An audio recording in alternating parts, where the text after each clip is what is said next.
When we can start now, a very warm welcome to everyone, whosoever has joined in, and I'm sure more people will be joining in as the session goes on. These are not ideal circumstances, we know, but at least the Zoom keeps us connected and just allows us to, have a semblance of ESU activities which just take place and go on. The format is going to be the same: 30 minutes to the speaker, and then, of course, 30 minutes for questions and answers. Uh, the way to ask questions has already been intimated to everyone, and I'll be very grateful if you can please type in whatever questions you have to Danish, stating your name and location, please. And then Danish will, of course, try his best to answer whichever questions he can, and then we'll take it from there on. And last request, please keep your mic or speakers, whatever the case may be, switched off so that there's no disruption during the session and while the speaker is speaking. Just a brief introduction of Danish.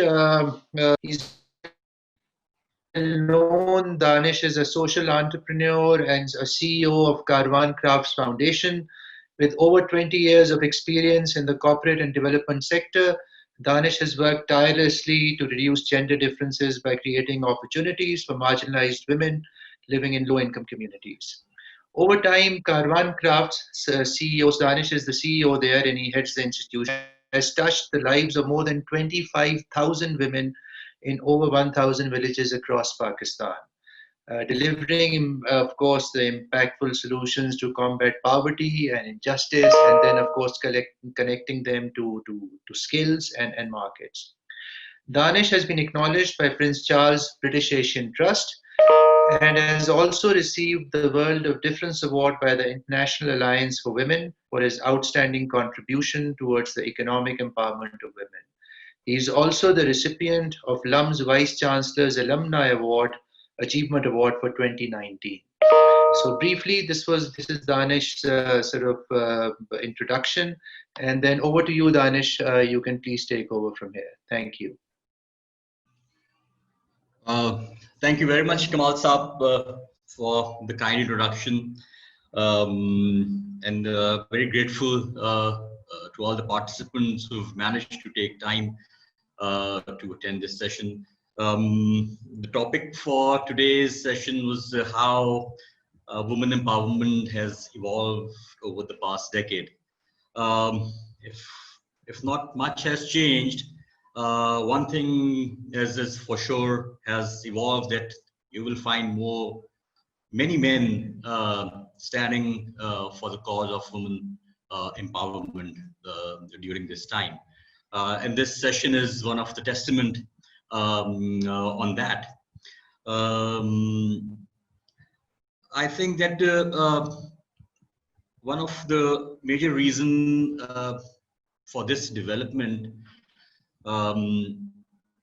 is that over a period of time during these 10 years of my practice on towards the women economic empowerment space, uh, from the notion of only taking it as a woman issue,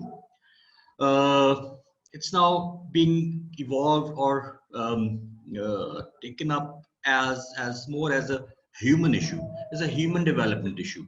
And that's one of the reasons that you will find many men now championing the cause. And it's not about power structure, like from for somebody standing for somebody. It's more looking at everything from a human perspective. And I'll be sharing a small presentation with all of you. Just try to cover a few aspects of women empowerment, because it in itself has one can look at this as work from various lenses. But my focus would be primarily on the economic empowerment and how the narratives of the work around women has been shaped and have become part of the public discourse. And then later I'll be sharing some themes that have been prevalent during these 10 years, and then how one has surpassed other and what have become more popular over a period of time. Along with that, I'll be sharing few perspectives of the development during the last 10 years from the global perspective and also from the national perspective. We'll be sharing few stories from the rural women as well. That's how I'll be structuring the presentation today. So I'll be sharing it shortly.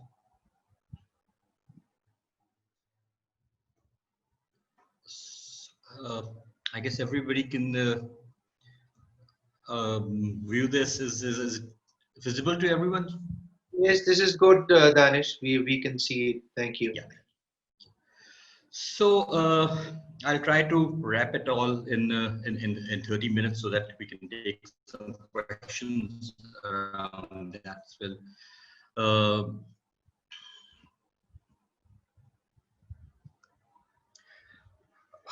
Taking it directly to how where do we rank in terms of the World Economic Forum's Global Gender Gap Index. So I've tried to consolidate few of the variables as to where we were 10 years back and where are we now. Things have not changed much. We were around in the bottom ones in 2010 as well, and then in 2020 we are more or less at the same place. It's the benchmarking that the World Economic Forum does in terms of the gender gap index. Just to give you a perspective, if we are 151 out of 153 countries in the global gender gap index, in the region, Bangladesh is on 50. India is on 112. So yes, this is important for all of us to realize and to take note of in terms of all the other variables in terms of economic participation and opportunities, education attainment, health and survival, political empowerment. These are realities, and these must be addressed in during the practice of over around 10 years in this space.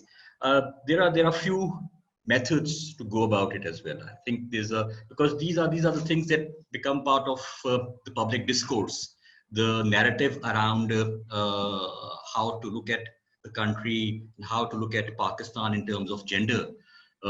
These are realities. I'm not shying off from all the place that we have. In 2006, by the way, we were on 112 in terms of our global gender gap index. So moving forward, because these all these narratives, they become part of the public discourse and makes us kind of comfortable in terms of what we get exposed to through media and through other sources. So, and also zooming it towards a national level as to what the labor force survey shows. Most of the industries have been, the women have been engaged in more or less the same industries. As far as the labor force participation is concerned, one major change that one can see is from the labor force participation in the rural areas that has moved from 17.9% to 25.6% over a period of 10 years. And there's an improvement in the urban area as well. Now, this is very encouraging, and there's a reason for it. But in other spaces, we see that yes, things have not really moved towards any other radical change. And so one thing that because most of the work that we are doing is in the rural areas of Pakistan, particularly the micro entrepreneurs who are there, and we are honing them to connect to larger markets, so that propensity to earn increases. But more importantly, the reality is this, that around from the 207 million population, 2/3 of the women population lives in the rural areas. And their narratives and their stories are unheard. Most of the what gets onto the media, what gets onto the popular narratives are somewhat around the very urban and what's the popular thing. But these are something that I've learned during my work with Kaarvan. One very important aspect is that many myths have been broken in terms of the resilience, and that in terms of the empowerment that is already there. It's not a kind of an input that has to be given. Empowerment is an outcome of a few of the other things, in terms of education, in terms of enabling them to connect to the markets. So this, and they're very savvy, the entrepreneurs in the rural areas, and the role that they are playing is phenomenal. And one of the very key aspect of my work is to bring these stories to the front. And I'll share one with you. And this is Abda Baji from Haripur, Ahmedabad, and she's around 70 years old. She's digitally enabled, and then just listen to her story, and then we'll discuss more on all the business lessons that a rural entrepreneur can teach us. And so moving forward, I'll just share a video with you. आंगन की website पे जो मैंने कुर्ता लगाया है बड़े फूलों वाला, उसकी मुझे डिमांड हर जगह से आती है। वो तकरीबन 20-25 वो सेल हो चुके हैं। जब भी डिमांड आती है मैं उनको भेज देती हूँ, फिर इस तरह उनके साथ मेरे डायरेक्ट राब्ता हो जाता है। इसी तरह जो शाल मैंने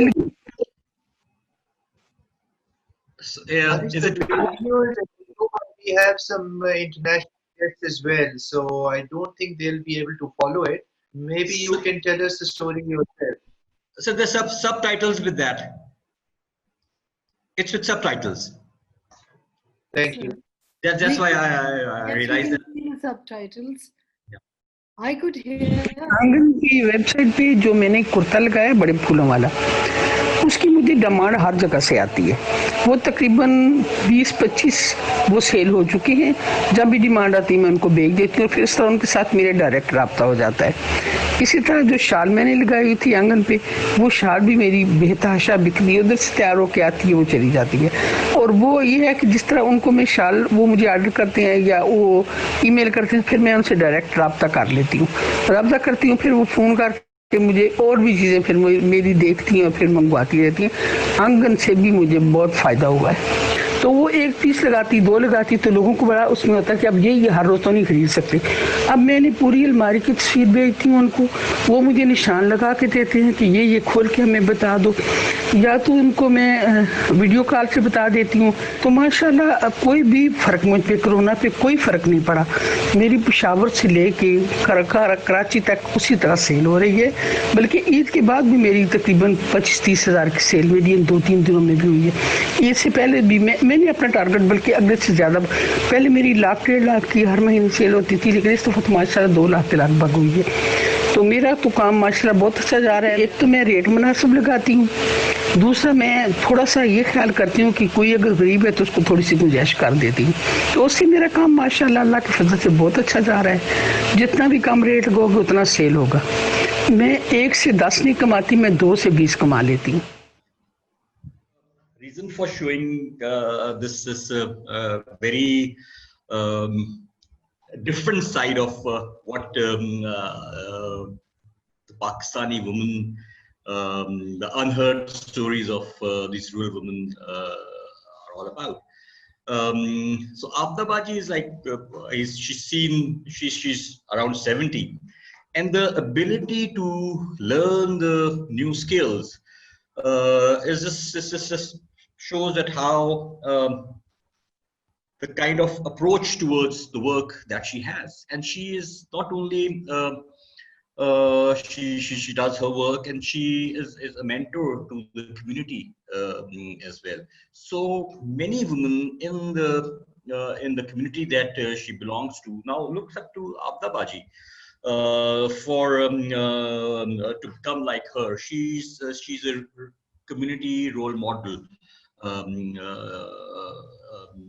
and then there are so many of them. One of the very aim of the organization and my personal motivation is to bring these narratives to the front, like Abdabaji's, and there are many others. So and very she's done her metric only and very long time back, and now the kind of business lessons that she teaches in terms of the HR, in terms of finances, the costing, the selling. So a true entrepreneur in essence. So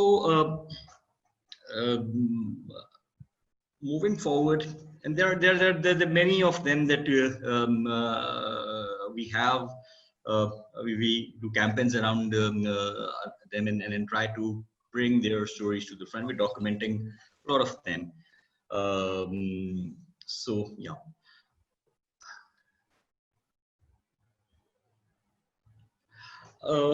Moving forward, just want to give horizon of 10 years of the development work that have been done, have many organizations are doing, and there are different, one can see that these are different lenses to look at the development work for women empowerment. And I'll just share my experience over these years as to how these different development approaches have evolved over the past 10 years. These can be seen as independent work flow as well, but to be honest, they work in tandem with each other. They're very connected, and just these are just different lenses and different perspectives to look at development. For instance, and the way they've evolved during the 10 years. For instance, microfinance was one thing that was very during the early 2010, 11, 12 was very key. It was looked at as a very focus of how the development work around women empowerment should go. But we see it subsiding over a period of time, and during these 1920s, we see that it's rising again. Similarly, giving vocational skills to ladies. We also see that it evolved slowly during the 2000, from 2015 and 18. It was a very popular theme, but it's also subsiding. These are different ways of approaching women empowerment-based projects or work. Now, things have moved from realizing different kind of ways to look at the same things, meaning that vocational skills, realize that vocational skills is more to vocational skills, meaning vocational skills is totally the hunar, the skill based work.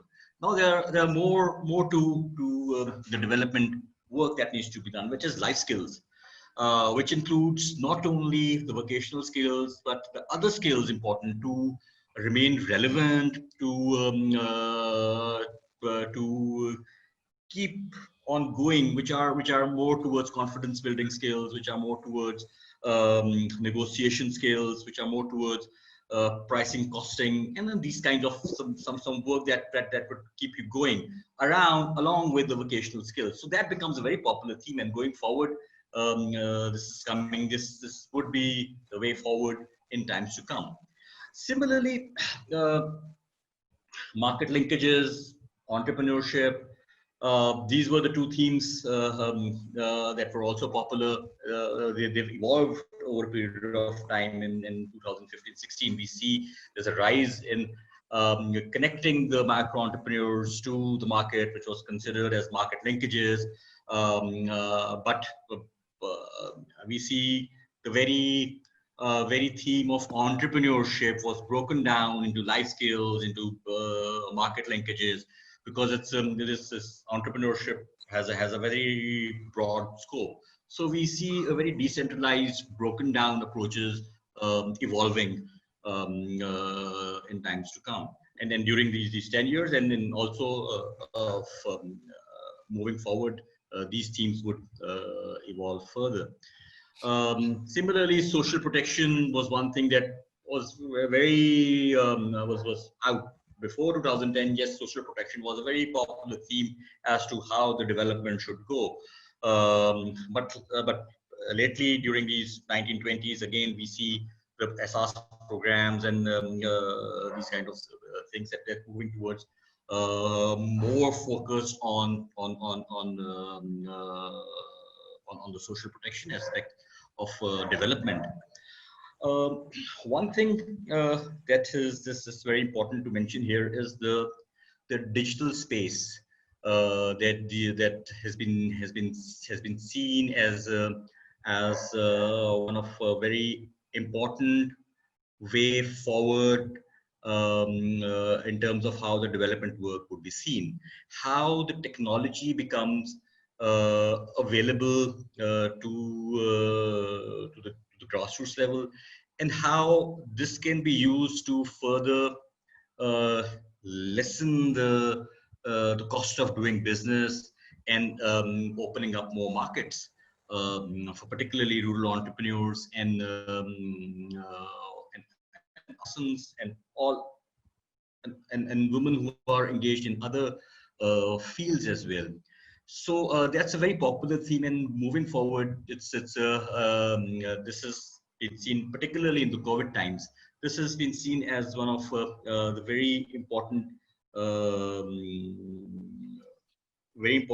area to focus on, and more importantly to mention here that to have technology to be seen at the grassroots level as an opportunity, because it has its barrier to entry. But because of one of the things that has happened during the COVID times is that this uptake has improved, because the other conventional means of doing businesses were not that were all closed. So this actually became one of an important area to for them to focus on. And many new innovations, many new work, some very creative ideas are in place for around this, and they are actually the uptake has improved a lot. Other two areas that I really would want to focus on is that is looking at, as I mentioned earlier, looking at women empowerment narrative as a human rights, from the human rights lens, It is we saw that in all the polarity that's there because of the social media, choices are there. So we find many even during the Aurat March that was held, you find many fathers, brothers, husbands were there standing and with what they believed is a human rights thing. It's not about um, looking at some the other. It's not about othering. It's looking at a total thing as first being human. So it's very encouraging, I think, during these times, even when they are very very different opinions and very hard opinions being developed. You will find many this approach towards women empowerment work is taking a very important place, and it's carving its way forward. And coupling with that, I think the youth. We can see that many young people, young organizations are now coming up and realizing the importance of this space of work around women, being it teaching, be it some connection with the market or advocacy work. So this, I think, is very important in terms of for it's very encouraging when we see young people coming up and talking about it in the teens writing about it, because this is and also moving to those areas where and being connected to them directly and sharing that it's primarily knowing that and the narrative that the youth is now taking forward is a oneness, that it's a life that breathes in all of us, and that is something that would bringing progressive equality among the very thought of people here. In COVID times, uh, particularly the role that these entrepreneurs, these micro entrepreneurs are playing in the community is commendable. We saw we had from during the following of SOPs. So a lot of communication around that taken up by the government as how to actually go about it. But one thing that we actually advised on one of the forums as well, that the communication plays a very important role. Many of these, particularly women and men as well in the rural areas, um, you have to be there with them in their language and to be there somebody telling them what to do that they look up to. So these what previously, and we always believe that they are more than the economic link with the community. They are role models, they are leaders, they are mentors, and this is what has happened. And these are the and I'll share one of a very small video with you with which I'll end the presentation of the potential that is there and what and the way these development themes are evolving. One of a major aspect is to take the narrative of the unheard stories of power, resilience, of the true picture of Pakistani women to the world. And that's something that's very close to my personal practice as well and belief system. So just sharing a small video with you again. अस्सलामुअलैकुम, मैं शिवाना कंवल हूँ और मैं यहाँ पर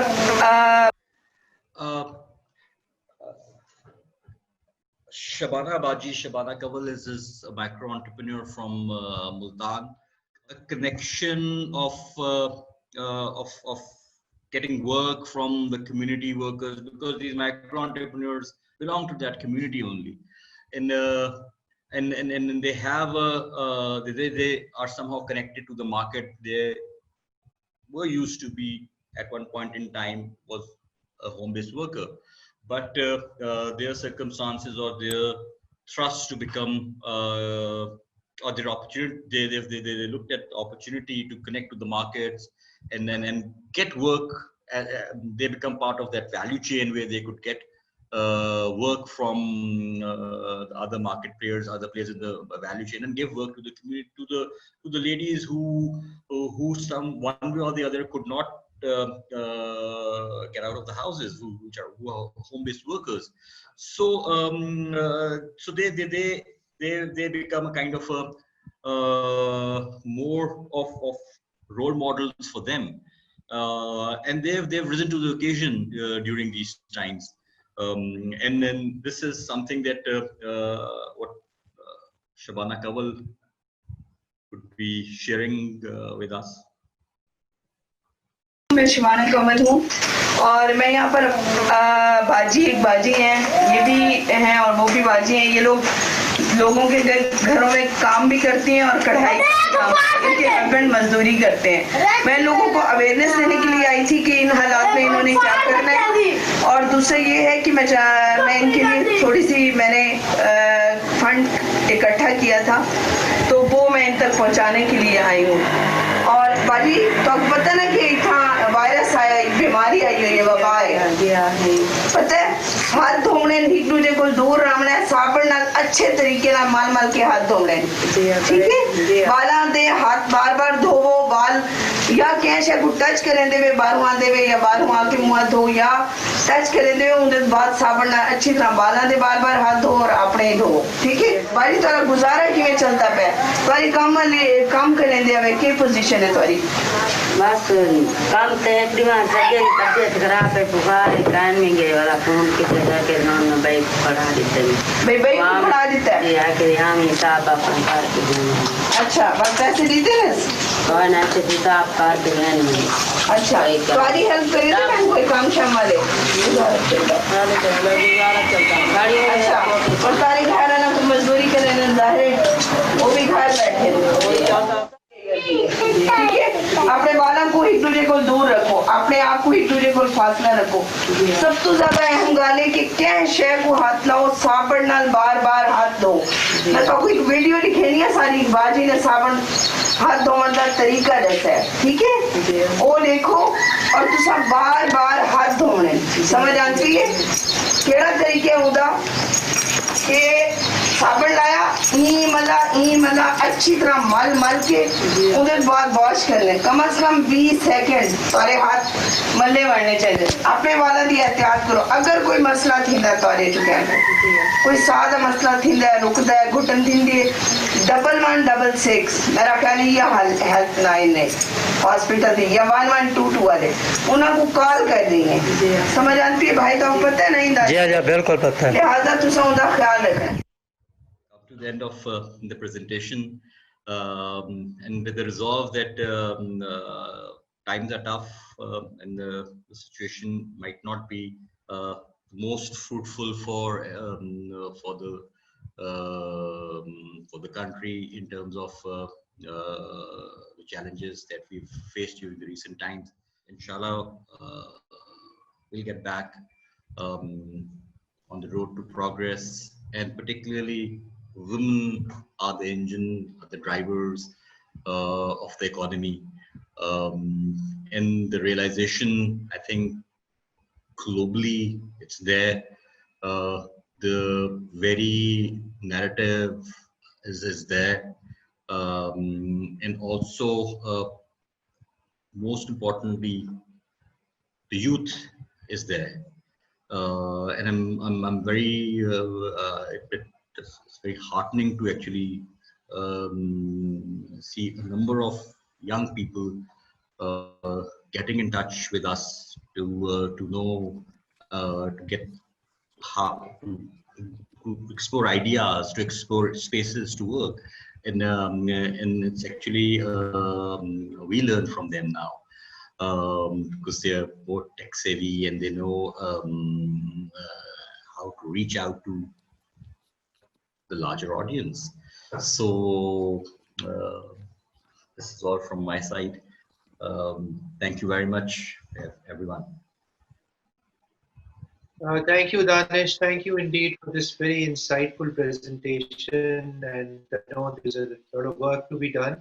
So I believe I can see you have some questions already for you, which maybe you can take up. And for our friends from UK, we can make an exception. If they would like to ask a question live, then they can unmute their mic and do so. So over to you, Danish. And if someone, because there are not very many of us who basically in this Zoom session. So the friends from UK are of course welcome to unmute their mic and ask a question.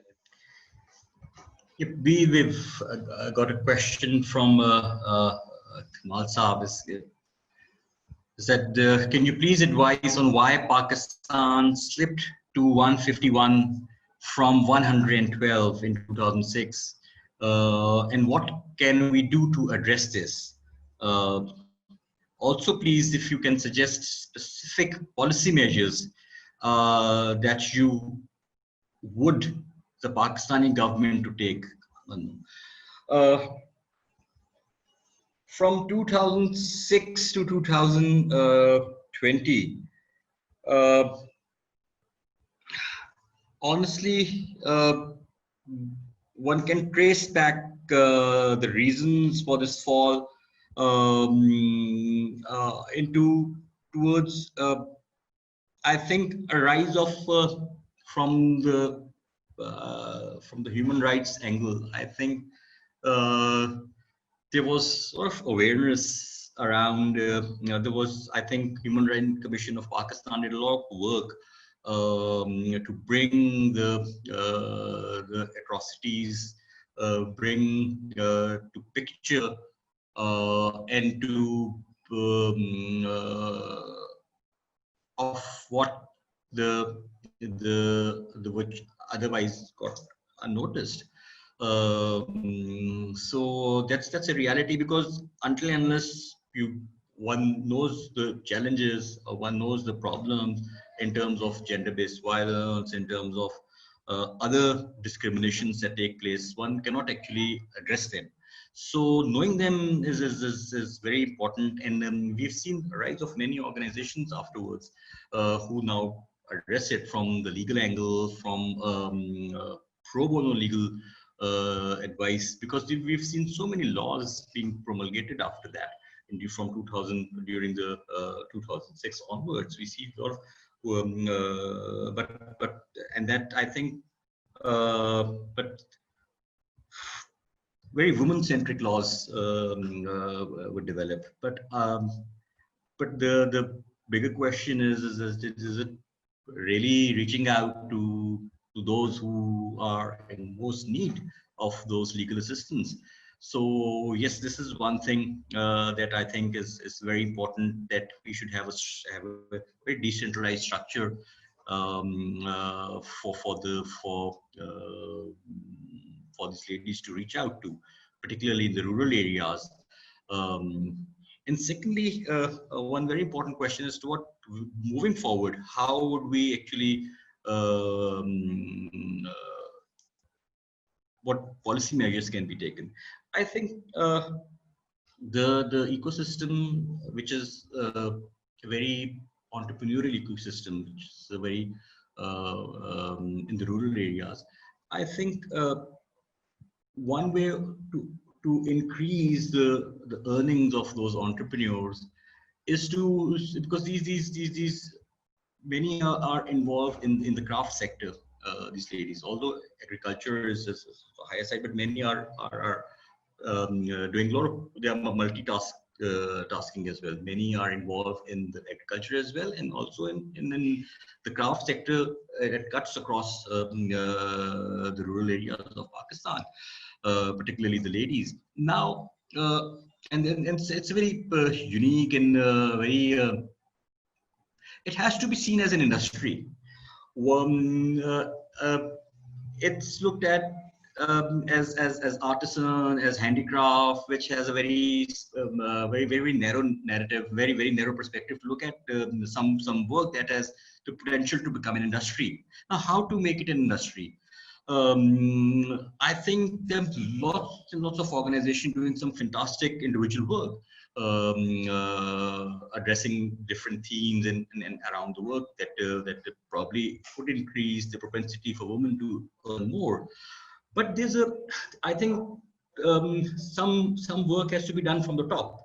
Some leadership at the top and some focus at the top is very important.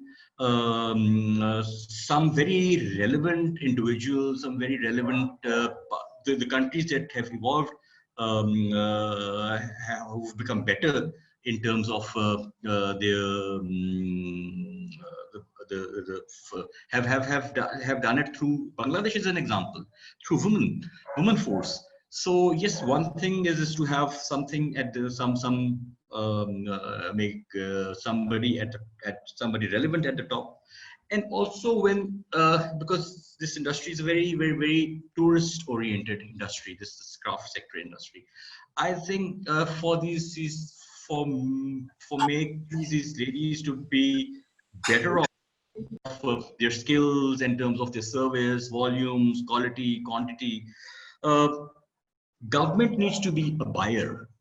Some kind of so somebody at the top should take it up in terms of making it better, because one this is when the woman becomes, the research says that when she becomes an earning partner in the household, what matters is what she becomes a decision maker in the household. She decides about her children health, children education, how many children does she want to have. So these are how much to save. So all the strategic things that social problems, it starts with a woman being the lady of the house, being an economic partner. So somebody, I think some work needs to be done, to have a ministry very focused on in this space, because CPEC is one area which is seen as a panacea for everything, but I think there's more to focus, more work needs to be done, particularly in terms of women labor force.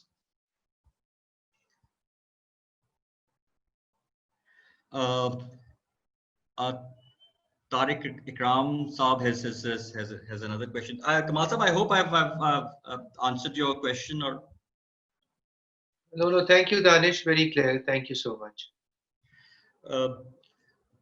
Tariq Ikram Saab has a question. Do we have a national women entrepreneurship development vision strategy? Tariq Saab, thank you very much for this question. If given one wish that I have to that could come true is what you've just mentioned. I think this is something we've got various committees at gender mainstreaming committees, very fancy names. I'm sorry for being a bit cynical about them, but very fancy names, and we're very good at initiating and as far as the work around women is concerned. So, but when it gets down to the very real sleeves up work on the ground, some accountability of what has been done, what not has been done, this is something which we lack.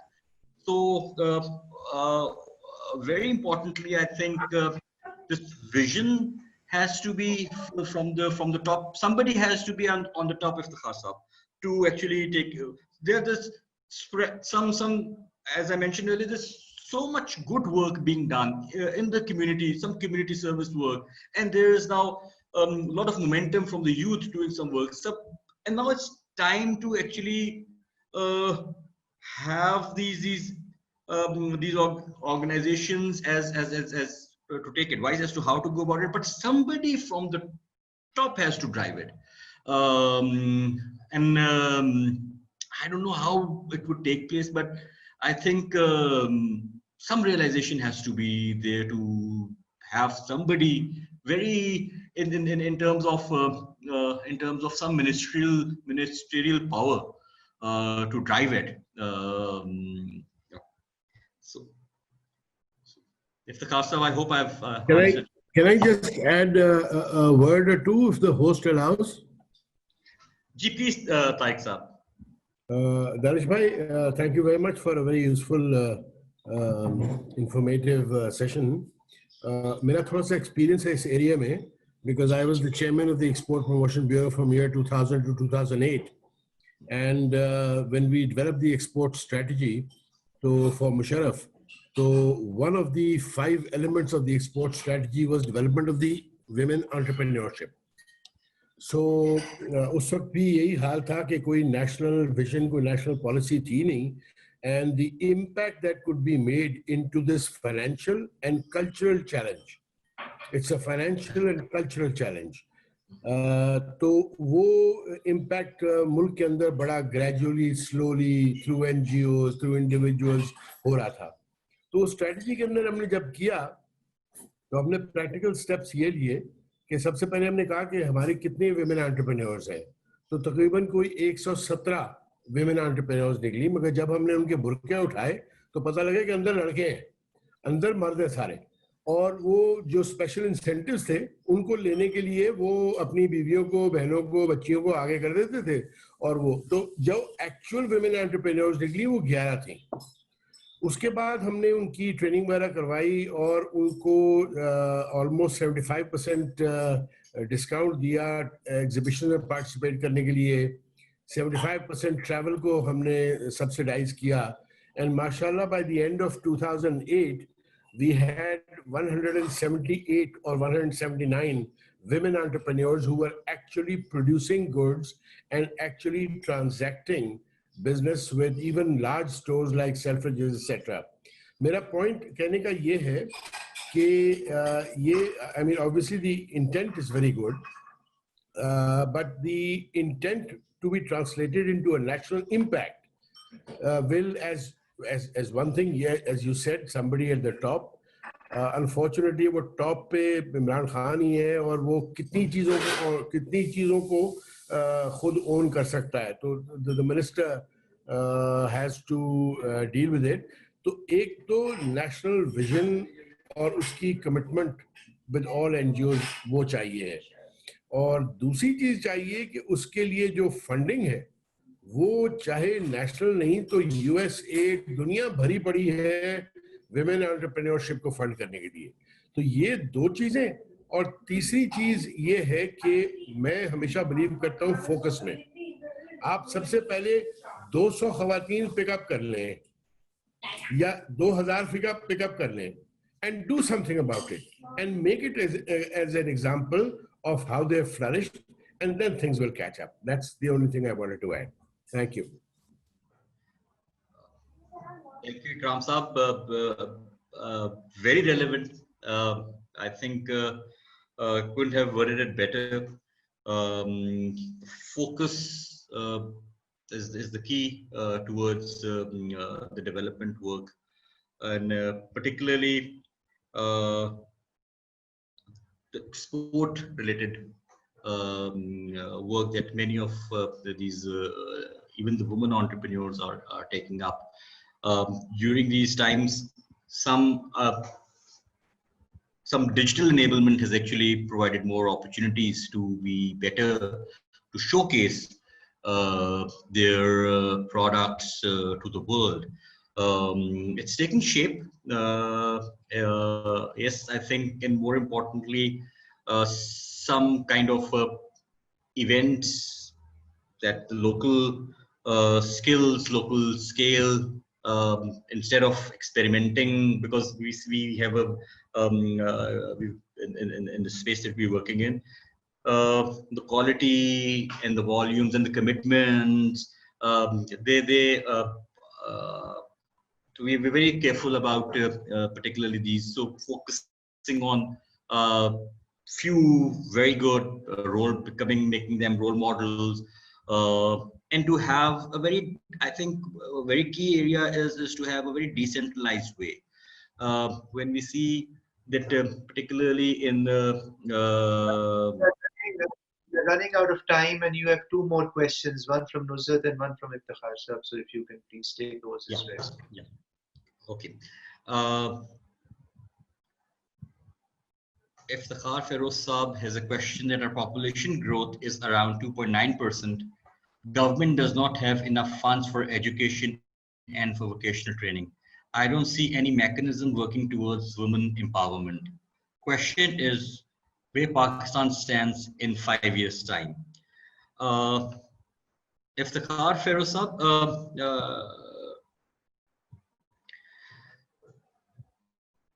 you're right, actually, in terms of the challenges, in terms of population is one thing, funding is another thing, and how to actually look at women empowerment in terms of particularly the economic empowerment of women.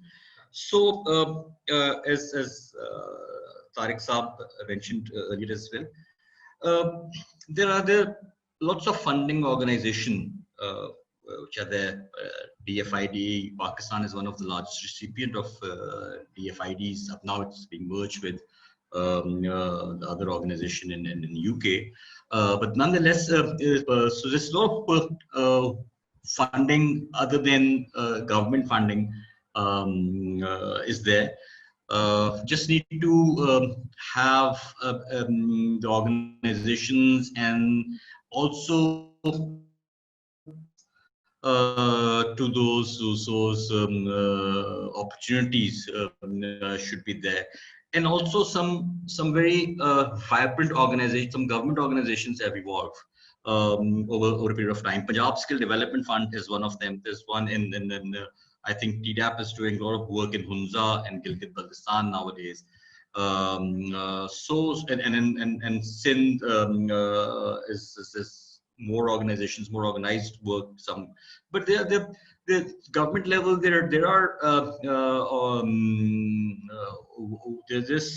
organizations who are actually very they're good in terms of imparting transferring funds to and developing the training service providers in this space. But nonetheless, I think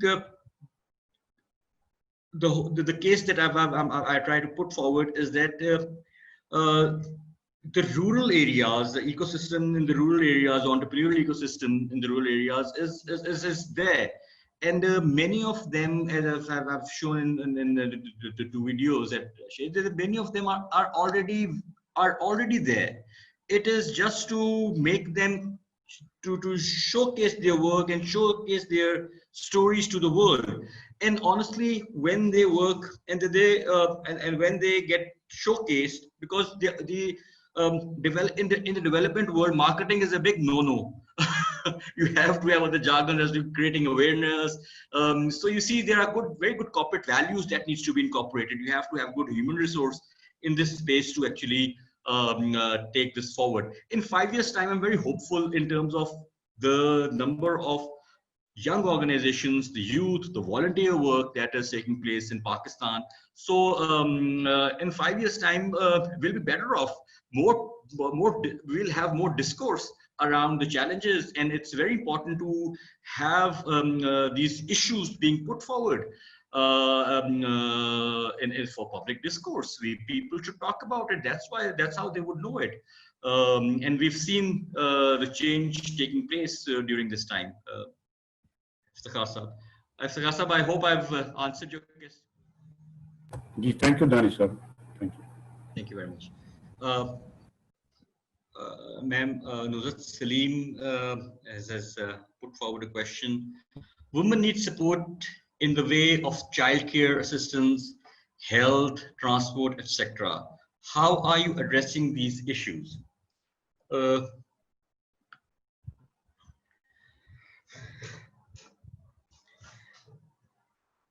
I think one of the thing that this has been a big challenge in terms of women monetizing what we say, the work that women do. It's an ongoing debate, and one of the people against it, that they say that how can we monetize love? So, but that's a very I would say that's a very loser's approach towards appreciating what the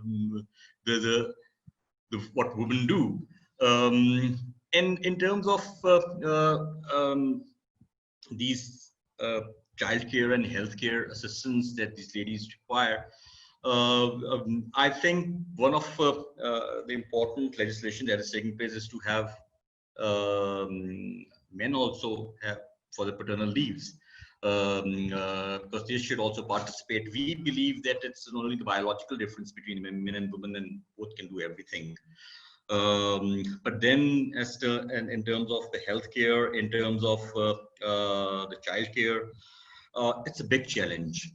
I think there are many taboos there, which are yet to be addressed. Again, like legal services, reaching out to those grassroots level people, grassroots level women, no, they are not reaching there. Same is the case with the healthcare facilities, who to go to. It's a big challenge. If you personally ask me what is more important, health or education, I would say health. And there are organizations like Pink Ribbon, who's doing some fantastic work, and there are, because you see some ministerial work in terms of monitoring is there, but in terms of delivery,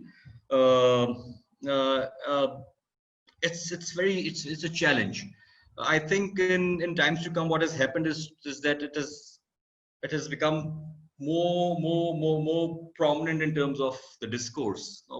It's there, and these issues are being talked about. For instance, shelter homes. Punjab has the highest number of shelter homes, and Sindh has, I think, only 12 or something like that. So Punjab has like around 31 or 36. Yeah. So some organizations independently are doing it, but having a larger vision to address those, I think that's missing. Particularly women-focused approach is unfortunately not seen. But nonetheless, many organizations are doing some fantastic work, reaching out to those who were the areas which are not on Google Map as well. So there are community-based organizations doing some fantastic work in terms of for healthcare, and transport mobility. Again, is a big issue. I think some also, Mr. Uzat, we are not a very data-centric country. Particularly in the development sector, we do not have much data or evidence to work on. So having organizations like Center for Economic Research Pakistan, some research organizations, some education institutions like LAMS are getting involved into creating some evidence as to how to have the evidence-based decision making towards some meaningful work. Otherwise, it would be hit and trial. So I think it's more strategic work. Some thinking at the top, I think, is important. Local organizations are doing some fantastic work. Well, I believe we are coming to the end of the session now, and thank you, Danish. Please keep up the good work. Just a suggestion, though. I believe the answer, or one of the answers for bringing Pakistan back up on the ladder, would be to encourage women to come to workplaces and to make them work and provide opportunities for them. Government can play a role. Just as an example, in Bangladesh, because we were talking about Bangladesh being ranked 50, a success story from South Asia in terms of women empowerment. And the government took an initiative that in the early days, they waived off all government levies for all women workers in garment factories in Bangladesh. So that paved the way for entrepreneurs or the business people to actually encourage women to work for them, because they also benefited from that. And the second thing was that when Bangladesh skill development, well, Bangladesh Skill Development Organization or whatever foundation, they were they were actually imparting skills to various workers in the, especially in the textile industry. 70% of the quota was reserved for women. So these are some of the steps I suppose Pakistan can learn from. I mean, and and take because until and unless you take some concrete measures, we'll just keep on sliding the ladder, which we can't really do much, because I think we are 151 out of 153 already. So anyway, it was an interesting session. Thank you, Danish. Thank you, the participants. We had about 40 confirmations, but unfortunately, I think we didn't have too many participants today. But at least we have the ball rolling. ESU is back, so a session has been held. Hopefully next time more people will join in, or maybe we can actually have an event like we used to have before. And all the best, stay safe, and thank you so much for joining in. Thank you very much for the invitation. Thank you. Thank you, everyone. Thank you.